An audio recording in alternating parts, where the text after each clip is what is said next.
Hey, can you take the neighborhood bulletin over? I asked my husband. However, he didn't even look at me. Truthfully, I didn't want to go next door. The wife was a kind person, but her husband always had a scary expression. Now that she was in the hospital for a checkup, he was the only one at home. I didn't want anything to happen, so I wanted my husband to go instead, but he wasn't listening.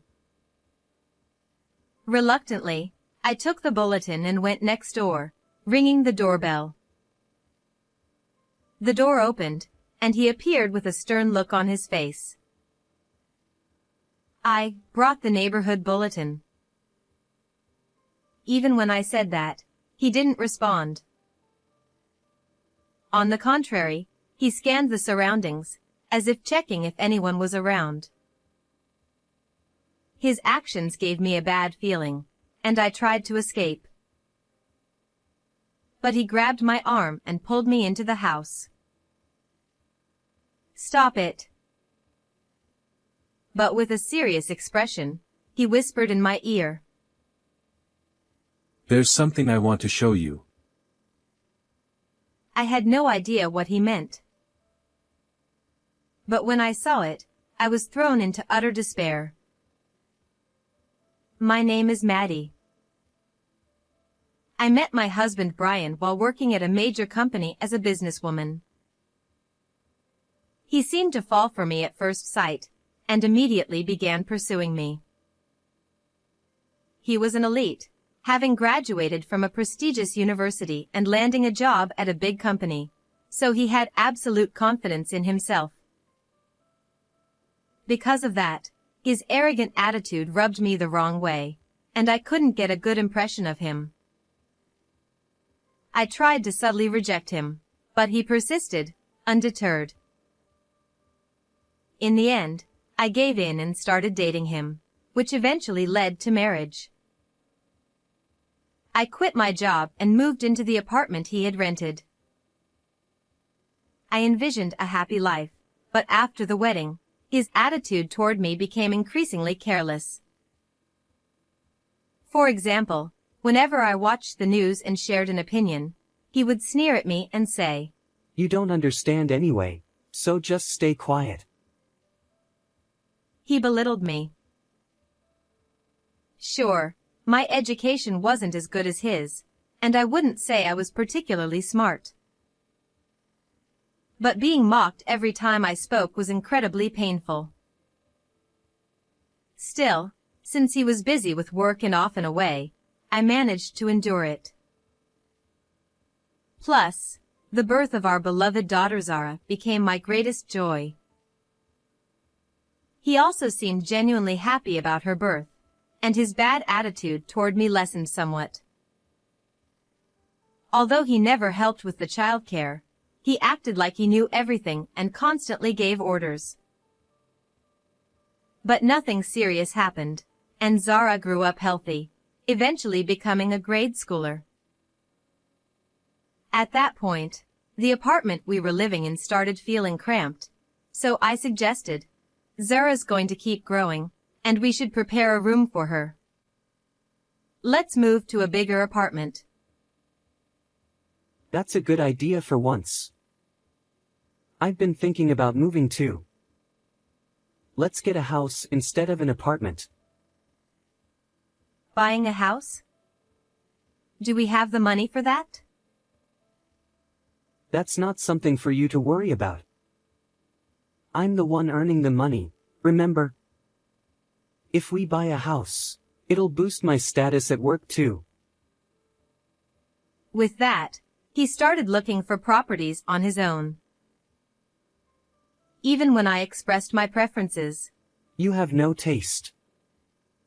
I'll decide everything, so don't interfere. He wouldn't listen to me. I felt uncomfortable and noticed he seemed anxious about something. It was a little while later when we decided on our new home. A 10-year-old house had just gone up for sale near our current apartment. When we went to see it, it was in a quiet residential neighborhood, and the two-story house was clean both inside and out, so I really liked it.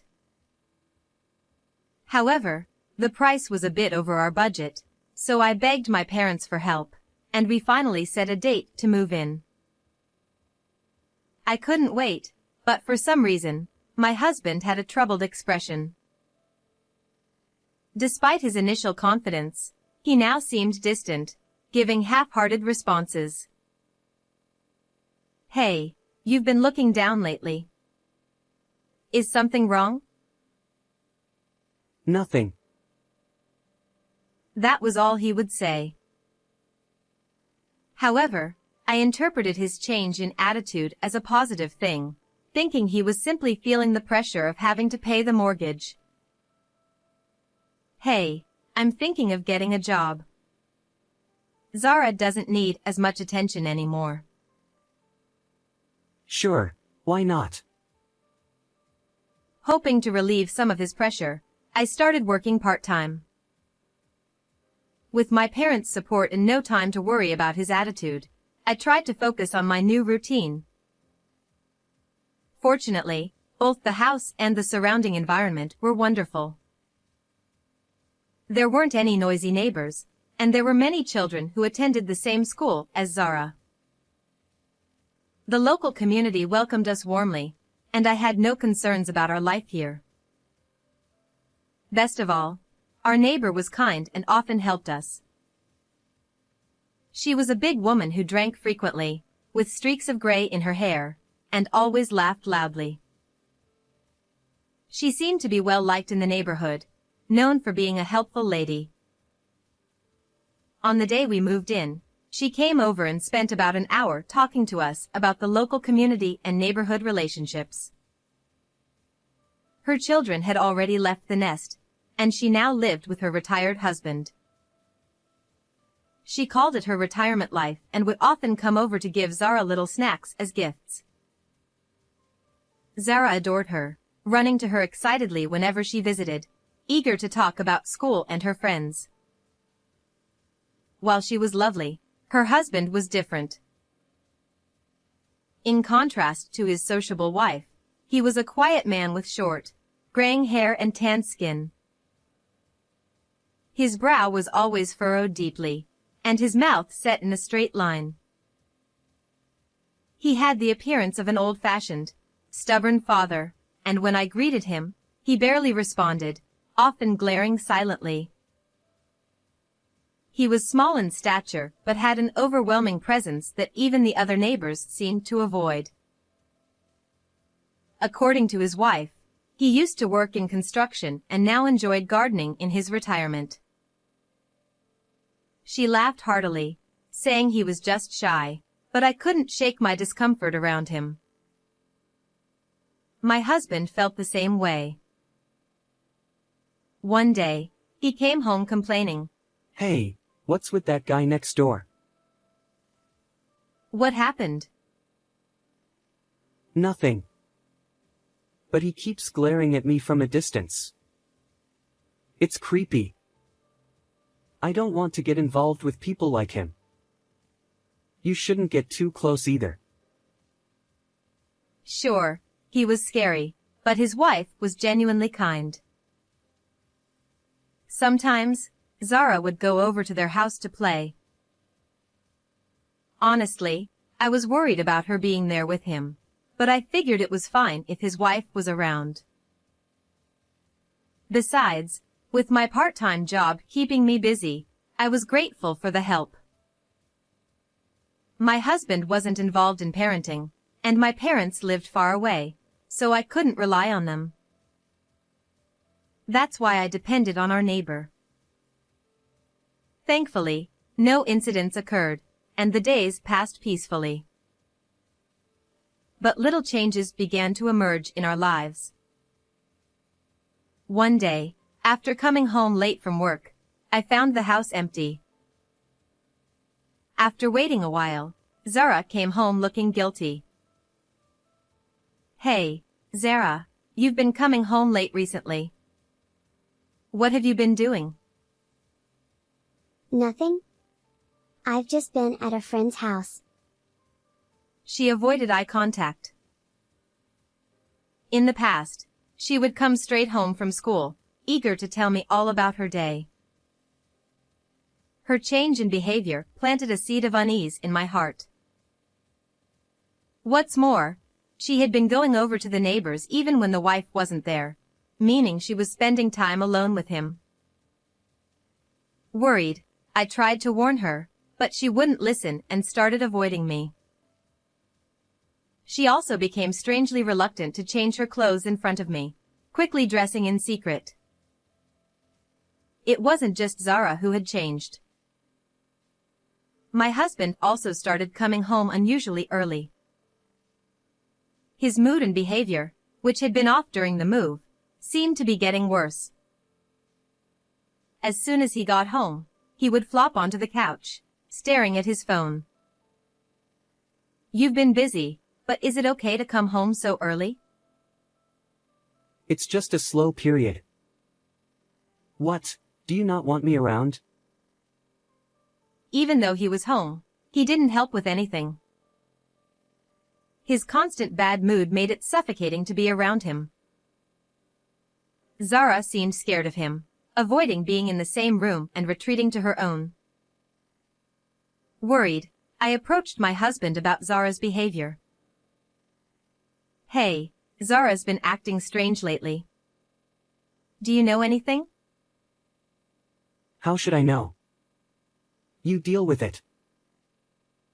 "Can't you talk to her?" Stop nagging. He completely brushed me off and, looking annoyed, shut himself in his room. This exchange became a common occurrence. Each time, my husband would either lock himself in his room or leave the house. It seems that Zara is avoiding Brian as well, spending time either in her room or at Julie's house. As a result, when I return home from my part-time job, I eat dinner alone in an empty living room. We bought this house to make life easier for everyone, yet I realize now that our family is falling apart. I would have been better off if we had stayed in that apartment, I think to myself. Normally, the three of us would sit around the table for meals, but now, I'm the only one left at the dining table. Sitting on the cold, hard, wooden chair, I idly reflect on how things have changed. Days passed in gloom, and soon it was the weekend. Although both Brian and Zara were at home, the atmosphere remained as cold as ever, with no sign of family interaction. I suddenly remembered that I needed to deliver the neighborhood circular. It had to be taken to Julie's house, but Julie wasn't home. She had apparently been flagged for excessive drinking during a health checkup and had to be hospitalized for further tests. Julie had specifically told me this, though I could sense a certain sadness in her voice, as if there was something more she wanted to say but couldn't. Her face, which usually lit up with a beaming smile, was uncharacteristically shadowed. I hope it's not something too serious, I thought, but I couldn't bring myself to ask more. We parted ways awkwardly. Now, only Philip was at home, and I still felt uncomfortable around him. So, I decided to ask Brian to take the circular instead. "Hey, could you take the circular over?" No way. You go do it. "But I don't like him."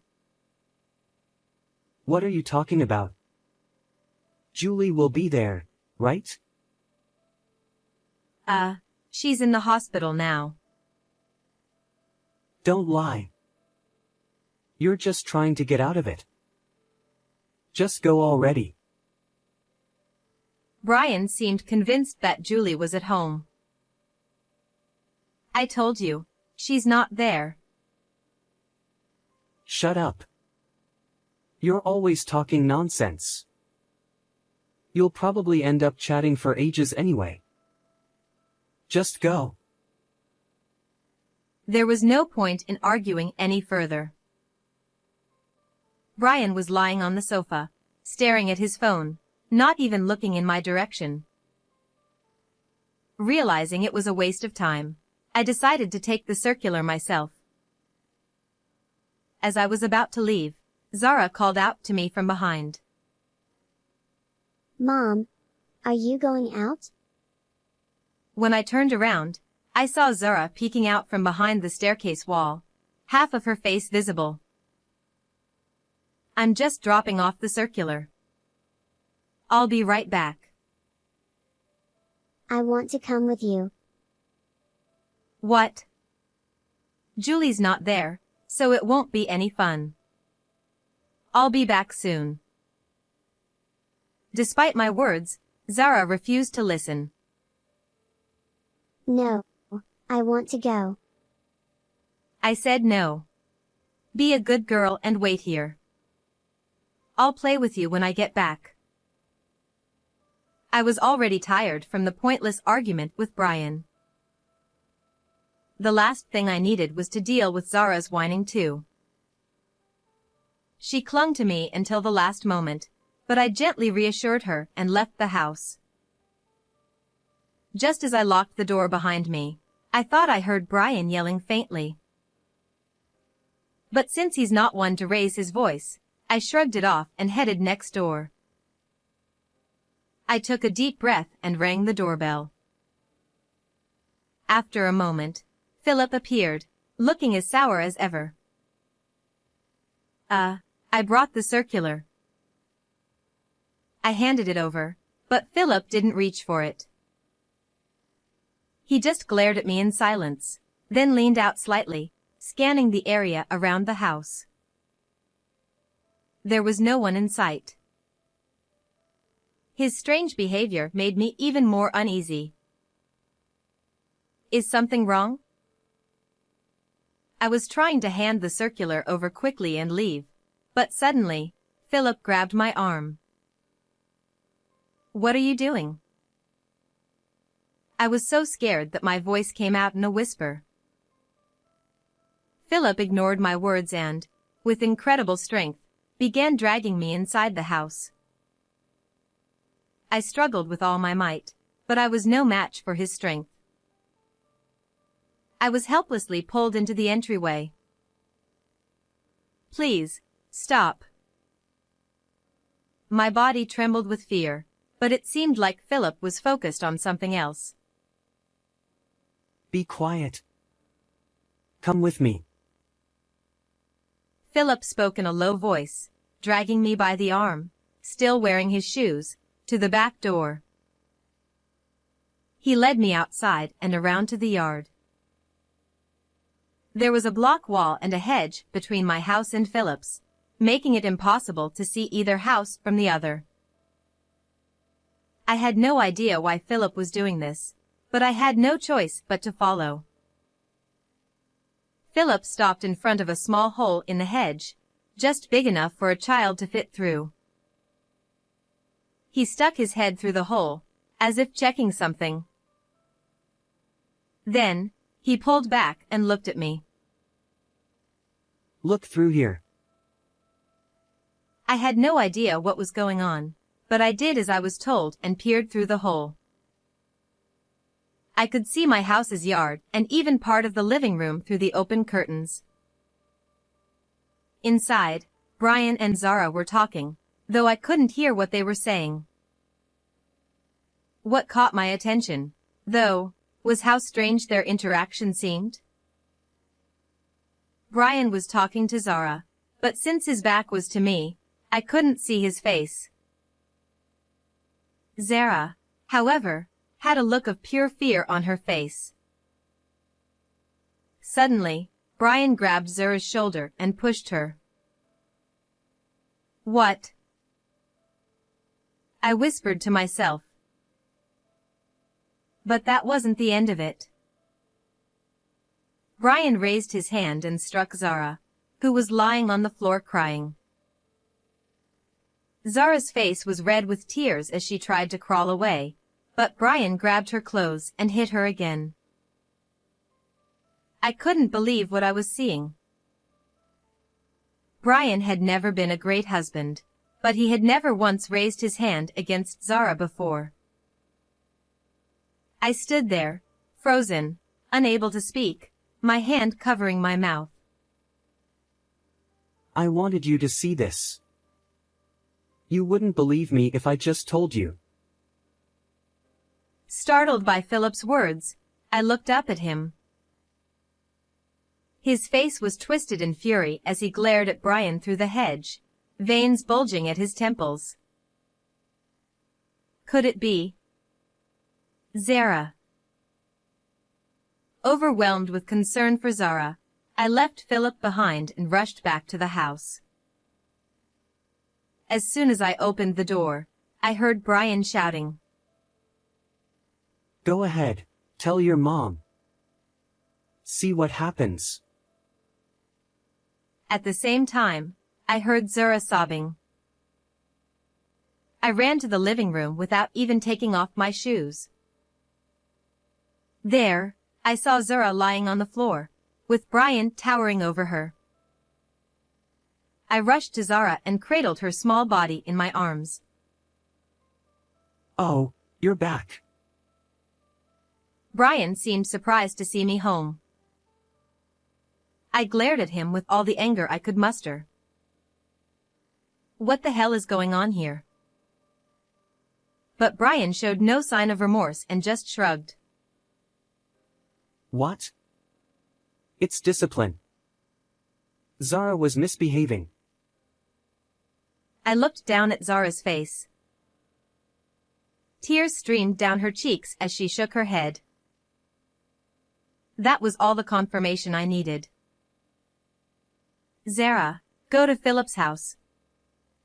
I'll be fine. Zara ran out of the house. What? I'm the bad guy here. It's your bad parenting that made her like this.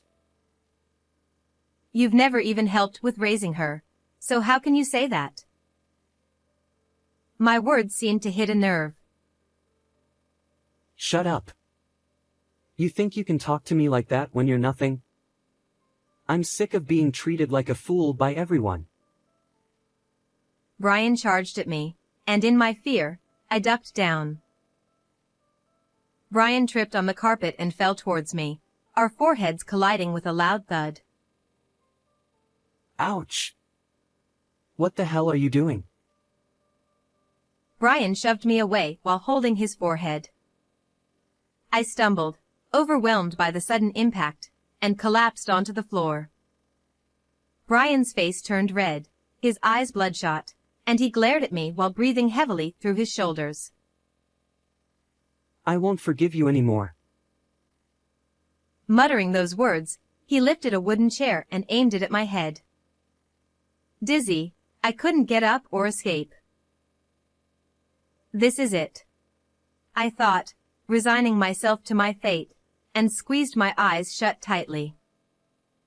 My only wish was for Zara to be safe. But at that moment, the front door burst open, and a thunderous voice echoed through the house. Surprised, I opened my eyes to see that Brian, too, was taken aback. In an instant, the living room door swung open, and there stood Philip. Who the hell are you? How dare you barge in here? Shut up. Do you even realize what you're doing?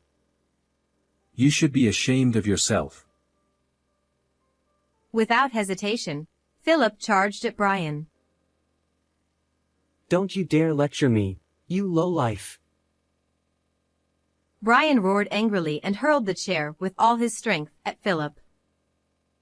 It struck Philip square in the face. He recoiled for a moment, but unfazed, he lunged at Brian, grabbing hold of him. Stop it. Let go of me. Brian struggled desperately, trying to wriggle free from Philip's grasp, but he couldn't budge. Philip hoisted Brian into the air and slammed him down hard onto the floor. He then pinned Brian down, twisting his arm behind his back. It hurts. Stop, please. Brian screamed in agony, trying to escape, but Philip had him locked in a hold, unable to move. Maddie, call the police now. A large bruise had formed on Philip's forehead where the chair had hit him. My dizziness had subsided a bit, so I stood up and immediately dialed the police. Even as we waited for them to arrive, Philip didn't release Brian. 10 minutes later, the police arrived, and Brian was taken into custody. Philip and I, both injured, were taken to the hospital by ambulance as a precaution. Zara, who had escaped to the neighbor's house, was left in the care of a nearby mom friend. While on the way to the hospital, Philip explained the situation. Zara had confided in Philip and Julie about Brian's violence about a month ago. At first, neither of them believed her. They knew us well and couldn't imagine domestic violence in our home. They assumed Zara was sulking after being scolded by her parents. But one day, while Philip was tending to his garden, he happened to witness Brian's abuse through the hedge. That was when they finally realized Zara was telling the truth. However, Zara seemed afraid of Brian finding out that his violence had been exposed to me. When they pressed her for more details, Zara revealed that Brian had threatened her, saying he would do even worse things to me if she told me. Philip and Julie were torn. They considered going to the police but weren't sure if outsiders' words would be taken seriously. Besides, if the police came to our house, Brian would likely lie his way out of trouble. If that happened, they feared Brian's violence towards Zara would escalate. Philip wanted to tell me, but Brian was always at home, and I was often out working part-time, so the opportunity never arose. Time passed, and both Philip and Julie grew increasingly frustrated and anxious. Today, they finally got the chance they had been waiting for. Philip was prepared to risk his own life to protect us if necessary. I should have acted sooner. I'm truly sorry. After finishing his explanation, Philip bowed deeply in apology. Please, you don't have to apologize so much. I'm just as guilty for not noticing what was going on. I felt disgusted with myself for being so oblivious. In hindsight, Zara had been giving me signs all along. Even Julie had subtly tried to warn me. But I ignored it all and went on living my carefree life. I'm more sorry for causing you injury. I hope it's not serious. Oh, this? It's nothing. I dealt with worse when I was younger. He smiled as he said this, and for the first time, I saw a different side of him. My impression of Philip changed significantly in that moment. While we were being examined at the hospital, Julie arrived. I heard what happened. It sounds awful. Poor thing. Julie had been in the hospital for a routine checkup and, upon hearing from the nurses that Philip had arrived, rushed over. Thank you so much for protecting Zara, I said. Julie shook her head sadly. No, we couldn't do anything. If we were younger, we would have been able to act sooner. Getting old really stinks. When I told her about Philip dragging me into the house, Julie laughed loudly. Oh, I'm sorry. That man is so bad with words. He still tries to act cool, even at his age. He must have scared you. I'm so sorry.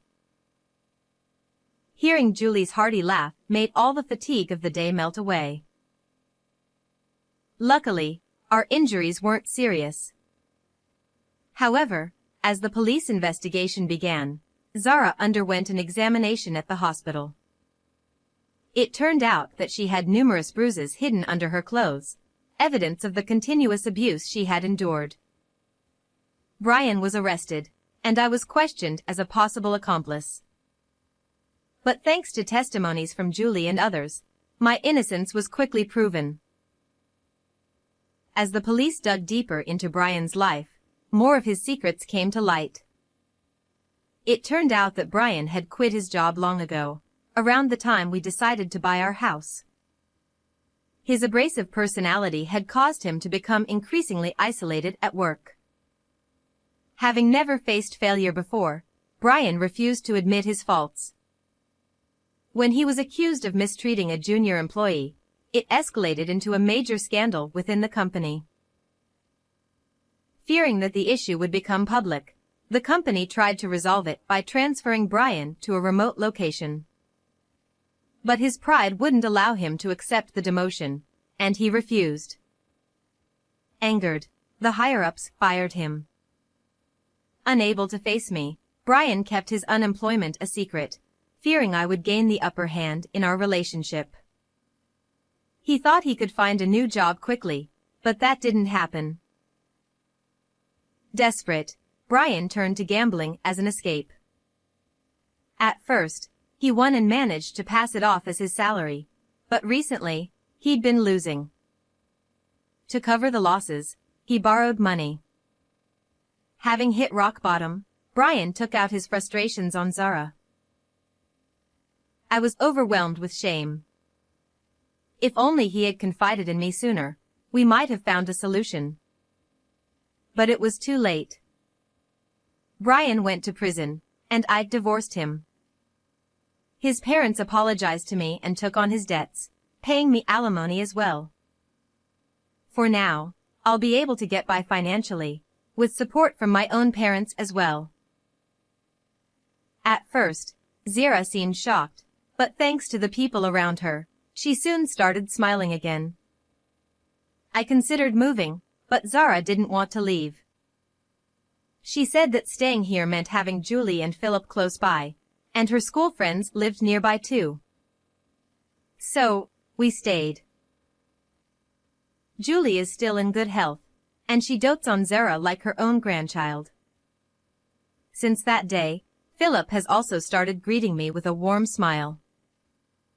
At one point, I didn't know how things would turn out, but everything is now resolved.